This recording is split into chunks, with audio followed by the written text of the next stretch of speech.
Dharmatala junior ডাক্তারদের অবস্থানে অনুমতি দিল না পুলিশ। অবিলম্বে অবস্থান তোলার জন্য মেল লালবাজারের। পুজোর মুখে ব্যস্ত রাস্তায় ধর্নায় অসুবিধার আশঙ্কা। পুজোর কেনাকাটায় সমস্যা হবে বলেই দাবি পুলিশের। সহকর্মী অভিজিৎ রয়েছে আমার সঙ্গে। অভিজিৎ, কোন কোন আশঙ্কা থেকে এই অনুমতি মিলল না? লালবাজারের তরফ থেকে যে মিল করা হলো, কি উল্লেখ করা হলো সেখানে?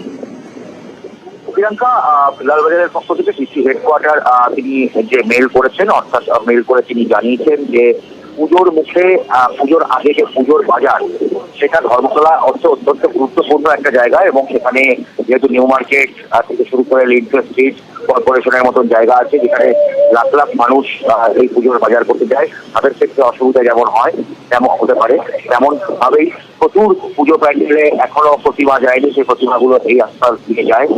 সেক্ষেত্রে বড়সড় ট্রাফিক জাম, যাত্রীদের আশঙ্কা এবং একই সঙ্গে এইভাবে ধর্ণা করলে, অবস্থান করলে আইন শৃঙ্খলা পরিস্থিতির অবনতি করতে পারে এবং সেই কারণে তারা আবেদন দিতে নারাজ। তাদের বক্তব্য, লালবাজারের বক্তব্য যে অবিলম্বে যেন সিনিয়র ডাক্তাররা এই অবস্থান এবং ধর্ণা এই ধর্মতলা মেট্রো কর্তৃপক্ষের বিপরীত থেকে প্রত্যাহার করে। কারণ প্রতিদিন এখান থেকে হাজার হাজার মানুষের যাতায়াত রয়েছে এবং এত গাড়ি চলাচল করে, যেখানে ঠিক পুজোর আগে এরকম ভাবে রাস্তা আটকে যেভাবে ধর্ণা অবস্থান চলছে সেটা কোনো মতেই কাম্য নয় এবং তারপর একই সঙ্গে আইন শৃঙ্খলা পরিস্থিতি অবনতি করতে পারে।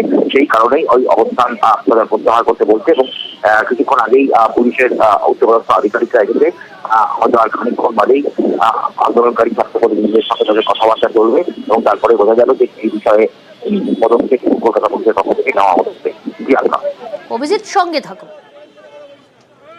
আমাদের তো আমরা মেল করেছিলাম চিফ সেক্রেটারিকে, তো আমরা এক্সপেক্টও করছি সেই মেলের রিভার্ট ব্যাকটাও চিফ সেক্রেটারির তরফ থেকেই আসবে এবং বাকি আমাদের আন্দোলন তুলে নেওয়ার জন্য যে রিকোয়েস্ট করা হয়েছে, আমরা আন্দোলনের ব্যাপারে এখনো কোনো রকম ডিসিশন নিইনি। আন্দোলন এখানেই চলবে এবং আমরা কোনো এখনো রিপ্লাইয়ের ব্যাপারেও ডিসাইড করিনি।